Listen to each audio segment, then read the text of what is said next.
जितने बलात्कारी लोग हैं, जितने यौन शोषण करने वाले लोग हैं, वो सभी की भूमिका भाजपा और आरएसएस से जुड़ी हुई होती है। ये पर्दा डालना चाहते हैं। ये देश के चंद गद्दार जो देश लूटने वाले लोग हैं, उनके संरक्षक लोग हैं। मोहन भागवत जी, जरा याद करिए, लाला लाजपत राय के जिस्म पर पड़ी एक एक लाठी ब्रिटिश हुकूमत के, ब्रिटानिया हुकूमत के ताबूत में आखिरी कील साबित हुई थी। याद कीजिए खुदीराम बोस की वो कुर्बानी, सुभाष चंद्र बोस की वो कुर्बानी। आपको नहीं पता है, चूंकि आपके पुरखों ने मलाई खाया था, कोई कुर्बानी नहीं दी थी। तो वो तो मानते हैं ना कि आज़ादी में हमारा कोई योगदान नहीं रहा ना, इसमें नई बात क्या आ गई? तो नई बात नहीं है तो काहला बोल रहे हैं? पछवाड़े में नहीं कूदा, आप लंका में क्यों कूदा? जब आपका बाप दादा कायर था, बुज़दिल था, डरपोक था, माफी वीर था, अंग्रेजों के दलाली करता था, तलवा चाटता था, तो आप काहेला देश की आज़ादी पर सवाल उठाते हैं? आप कहाँ उठाते हैं? नून में न तेल में न तेरा में, तो काला आप बक बक बक बक करते हैं भैया। राम और कृष्ण भारत के कन कन में है। उन्होंने जो बयान दिया वो उस संगठन के मुखिया हैं जिस संगठन ने भारत को आज़ाद न होने देने के लिए जो अंग्रेज़ों द्वारा बनाई गई संगठन है। हेडगेवार 1924 में कांग्रेस पार्टी छोड़ते हैं, 25 में आरएसएस की स्थापना करते हैं। आरएसएस मतलब रॉयल सीक्रेट सर्विस, जो गोरे अंग्रेजों को भारत के क्रांतिकारियों की सूचनाएं पहुंचाता था, उसी का नाम था आरएसएस। मोहन भागवत जैसे देशद्रोही, देश के गद्दार लोगों से पूरे देश को ये सवाल पूछता है भारत, और मोहन भागवत जैसे देशद्रोही गद्दारों पर थूकता है भारत कि आप बताइए, आपके पुरखों ने नाखून तक न कटवाई थी, बाल तक न कटवाई थी।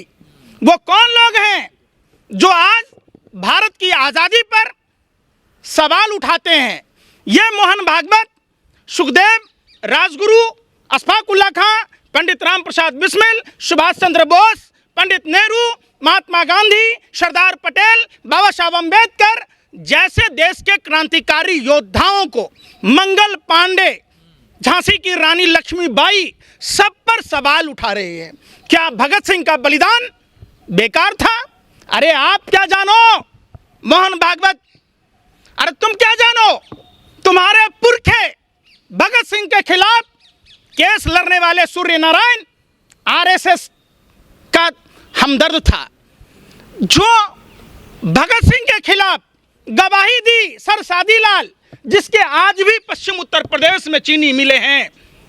आप वही डीएनए वाले लोग हो। ये वही सपोले के बच्चे हैं जिनका फन अगर देश की आज़ादी के बाद कुचल दिया गया होता तो ये नासूर बनकर आज देश में ना होते। ये उसी सपोले के बच्चे हैं। देश में, देश आज़ादी के बाद भी इन सपोलों को छोड़ दिया गया। आज इसी का नतीजा है कि ये सपोले आज भी देश के क्रांतिकारी योद्धाओं पर सवाल उठाते हैं, देश के आज़ादी पर सवाल उठाते हैं। हमारे देश के महापुरुषों ने सोचा ये इसी मिट्टी में जन्म लिए हुए सपोले हैं, शायद इनका स्वभाव में परिवर्तन हो जाएगा।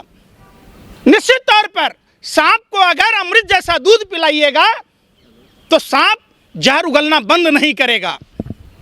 ये उसी सपोले हैं, वही सपोले हैं।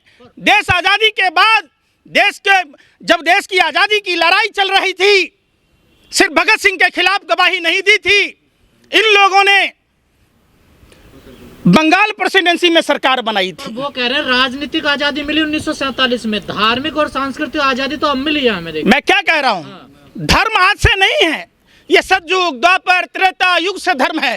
धर्म का सवाल है ही नहीं। धर्म, कोई भी धर्म, सभी धर्म यही कहता है, हमारा ही सनातन धर्म भी यही सिखाता है। राम मंदिर से क्यों जोड़ रहे हैं वो? ये जानबूझकर, चूंकि देखिए, पापा का लाडला बिगड़ गया। आपने सुना है तमिलनाडु में, हरियाणा में, अब मोदी जी का लाडला बरौली जो प्रदेश अध्यक्ष है, वो होटल में बुलाकर बलात्कार करता है, वीडियो बनाता है, धमकी देता है। ये सब कहाँ से आता है भाई?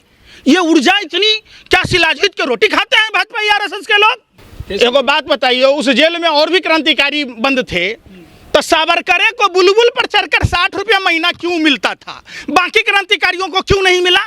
जिस समय 12 रुपया शिक्षकों को मिलता था, सावरकर का कौन लगता था गोरे अंग्रेज? कोई रिश्तेदारी थी? मौसा लगता था, जीजा लगता था कि फूफा लगता था? अरे काहे देता था 60 रुपया महीना भैया? इन लोगों का दिमाग चल गया क्या? पहले कंगना भी कह रही 2014 में आजादी मिली है, उससे पहले। अरे भाई, तो वो भी तो उसी यूनिवर्सिटी का है ना, वो वहीं पर परवरिश उसकी भी आरएसएस की पाठशाला में हुआ है। कंगना क्या है आप बताओ ना? देखिए, भारतीय जनता पार्टी है संस्कारहीन लोगों का अड्डा, जिसके राष्ट्रीय अध्यक्ष हैं जयप्रकाश नड्डा, जिसके हाथ में भाजपा का झंडा, समझो वो भ्रष्टाचारी, बलात्कारी या गुंडा। सीधा सा बात है। ऐसी आजादी चाह रही है आरएसएस, ये आजादी नजर नहीं आ रही क्या अभी जो देश में है? देखिए, ये कहावत है गांव में, इनको क्या है, बंदर के हाथ में नारियल का फल, नहीं समझे? तो बंदर क्या करेगा, या तो अपना सर फोड़ेगा या दूसरे का फोड़ेगा। ये लोग बंदर, ऐसे बंदर हैं कि देश की आज़ादी में, देश के नवनिर्माण में, देश के किसी भी क्षेत्र में इनकी कोई भूमिका रही ही नहीं है। ये बताइए ना मोहन भागवत जी, आपके बाप दादा रिक्शा चलाया था, आपने जो झंडे वालन में इतना बड़ा कार्यालय बनाया है, कहाँ से पैसा लाया भैया? आदमी एक झुग्गी नहीं डाल पाता है, वहीं आरएसएस भाजपा 5 स्टार कार्यालय बना रहा है। क्या आपके बाप दादा रिश्तेदारों ने साइकिल रिक्शा चलाया था, ठेला चला के आया था? सनातनियों का संगठन है सर। अरे भाई सुनिए बात, सनातन का झंडा बुलंद हो रहा है आजकल। ये पहले सनातन का झंडा बुलंद नहीं था। अरे पहले नहीं था सनातन धर्म, पहले लोग टीका नहीं लगाते थे, पहले लोग कुंभ में स्नान करने नहीं जाते थे। अरे आप जैसे दलाल पत्रकारों को तो ये भी कह दोगे कि देखो देखो ये सूरज भगवान की रोशनी 2014 से पहले तो थी ही नहीं, काली दिखती थी, अब तो ये उजाला दिख रहा है भैया। ये पेड़ के पत्ते हरे नहीं होते थे, ये तो काले होते थे, ये तो मोदी जी आए तो हरे हो गए। क्या सवाल करते हो? देखिए, सनातन मतलब आप समझिए, सनातन का मतलब क्या है? अनचेंजेबल है, अनचेंजेबल, इसमें कोई परिवर्तन नहीं हो। हाँ। तो सनातन धर्म कहता क्या है? जो 84 लाख योनियों को भरण पोषण की बात कहता है, जो इस धरा पर रहने वाले हर जीव को अपनी संरक्षण की भूमिका देता हो, 84 लाख योनियों के भरण पोषण की बात कहता हो, जो विश्व वसुधैव कुटुंबकम की बात कहता हो, जो सर्जन हिताय सर्जन सुखाय की बात कहता हो, जो किसी से नफरत की बात नहीं करता हो, हिंसा की बात नहीं करता हो, वही तो सनातनी है। लोगों ने डुबकी लगाई सर महाकुंभ में यार, डुबकी कर लिया उन्होंने। अच्छा, ये जो अभी 2025 से पहले डुबकी कभी नहीं लगता था गंगा जी में, कभी प्रयागराज में नहीं लगता था। अरे कहाँ से आप लोग आते हो यार? काम प्रोपेगेंडा ही चलाना है तो जाइए ना, वही लीजिएगा। पीएमओ से हिरन जोशी लिफाफा भेजता ही है आप लोगों को, एजेंडा भेजता ही है, वही खबर दिखाते रहिए।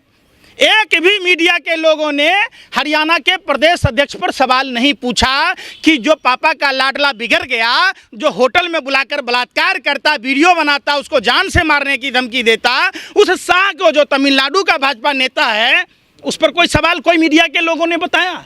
अरे ये आप लोगों को कहाँ से शक्ति आती है भाई? आप लोग रेप जैसी घटनाओं पर भी चर्चा नहीं करते, सवाल नहीं पूछते।